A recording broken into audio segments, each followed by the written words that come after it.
Greetings fans, hyper fans, and people just lost looking for videos of cats on YouTube. Last time you saw this robot, he was pretty much in one piece, but he is nowhere near ready yet. Today I am going to look at doing some finishing of the plastics, a little bit of modification, remixing some parts, and then we can put him together.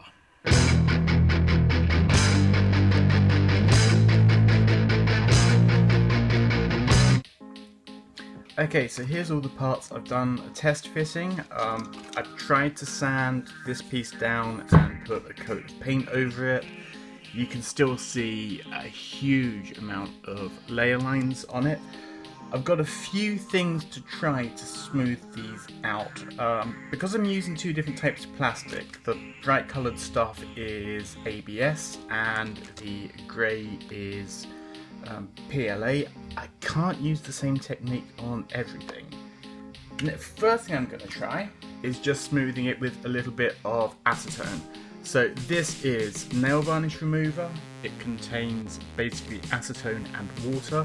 So it's not going to be a pure acetone. I don't want to try vapor smoothing this because that can go a little bit too far. I'm just going to take a little bit on a cloth, find a nice large area, and just give it a light polish.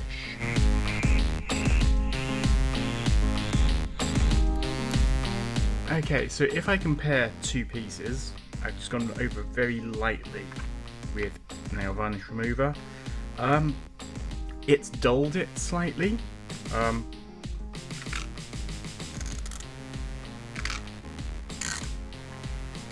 It has done something.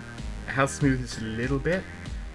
Not quite enough. I'm going to give it a little bit longer and see if I can get that super smooth.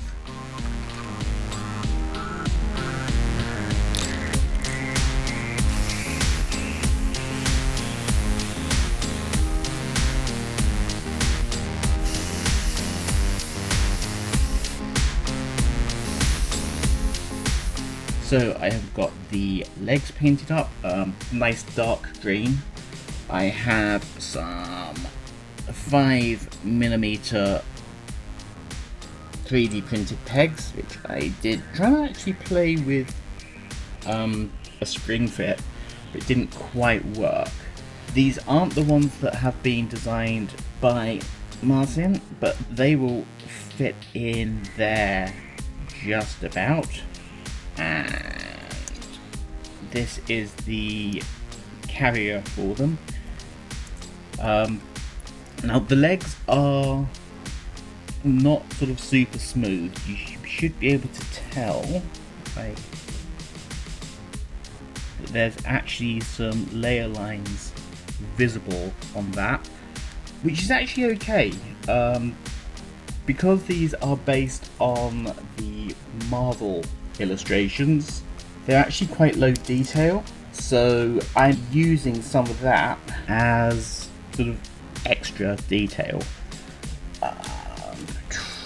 Using my favourite tool to just open up 3D prints a little. So this is just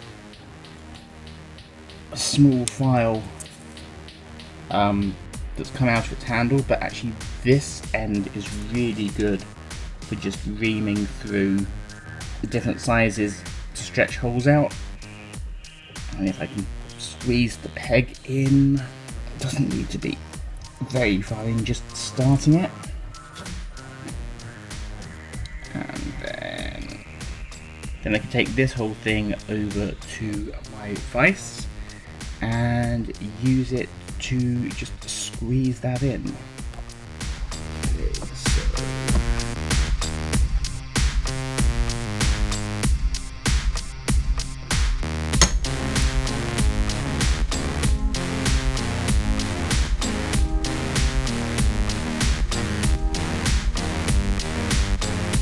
there we go, that's everything lined up. And then just drive that so it sits flat.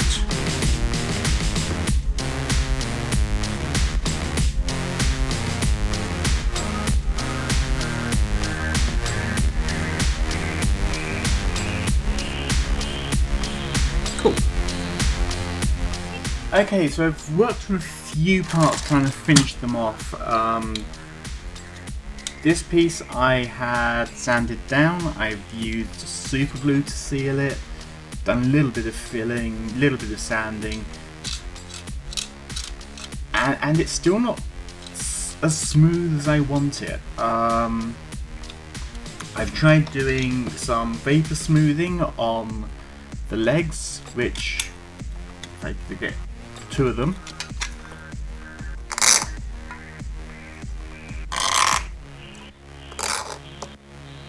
It's removed some of the lines, but not really enough. Sanding, I've actually used a desktop sander on these pieces. Nice flat panels, much easier to sand, but they're still not as good as I want them to be. I'm starting to get a little bit frustrated, but I was bought a while ago a nice big bottle of this stuff, which is XTC 3D, and that is a 2-part resin, but it's a very liquid one. It should flow into the gaps, find its own surface, and give me a nice flat surface ready to either sand, paint, etc.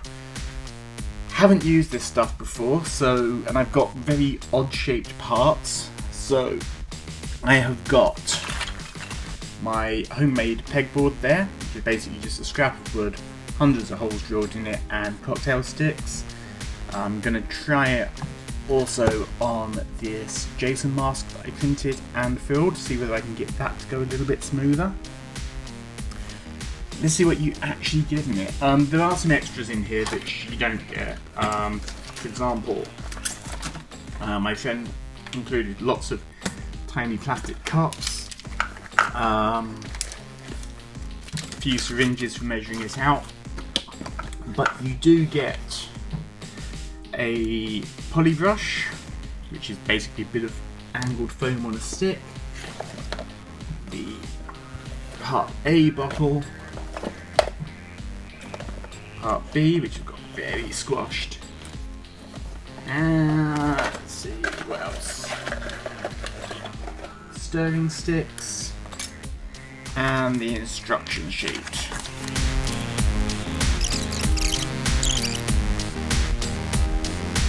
Mix it 2 parts A to 1 part B, and basically it is exothermic. So if you want to get a longer work time out of this, use a very shallow tray to work from, but let's just see how we get on.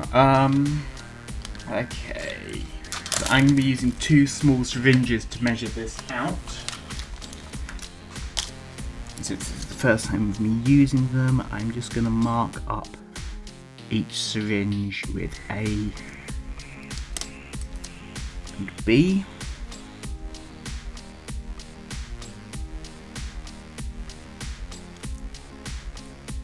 Okay, so that's 1 cubic centimetre of part A, well away from anything else. I'm going to work on the legs first. They're the pieces that I can really feel those striations really hard. And then part B. This has got the slightly fishy smell that I associate with resin. Now if I put 1 cubic centilitre in of part A, 0.5 of part B.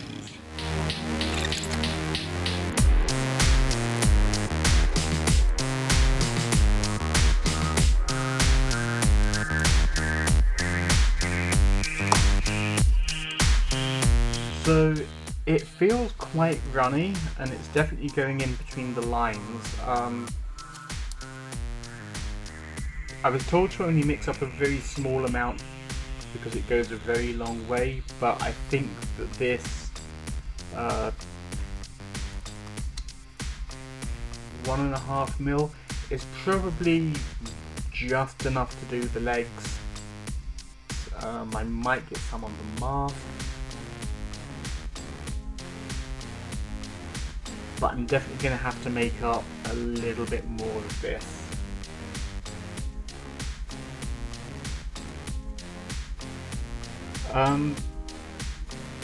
Can't say the smell is too bad.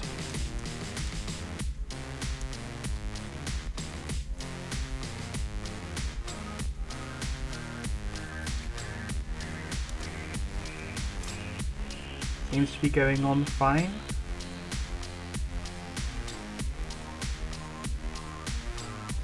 I've done this before using cyano acrylic, which is basically just super glue, and it fills in the space, but hopefully, since this is the stuff that it's meant to, I'm not going to get a headache from fumes.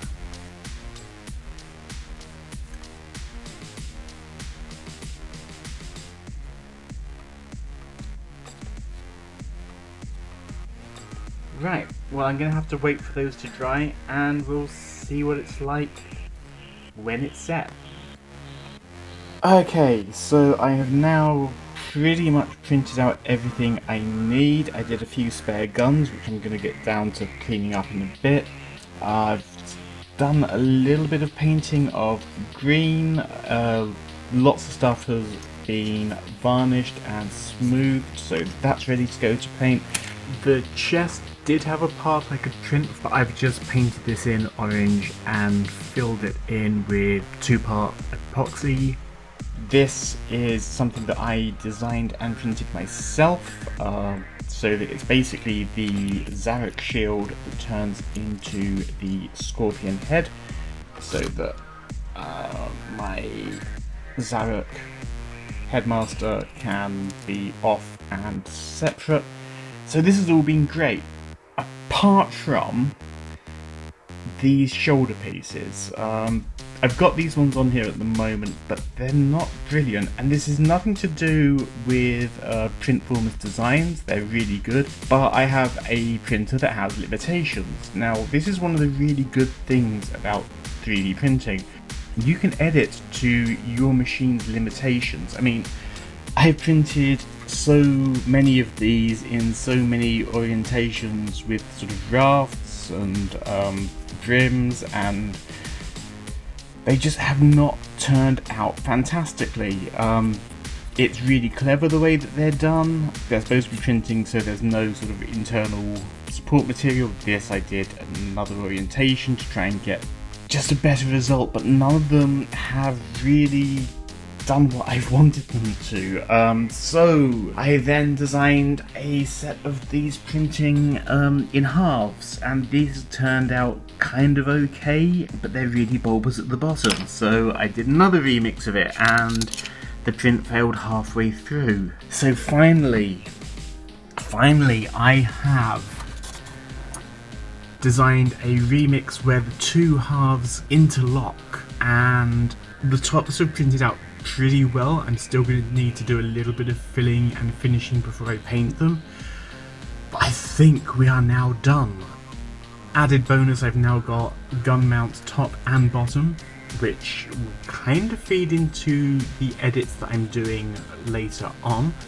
So now I'm going to cut these out, finish them off, get everything painted, and I think get ready to show you the finished robot.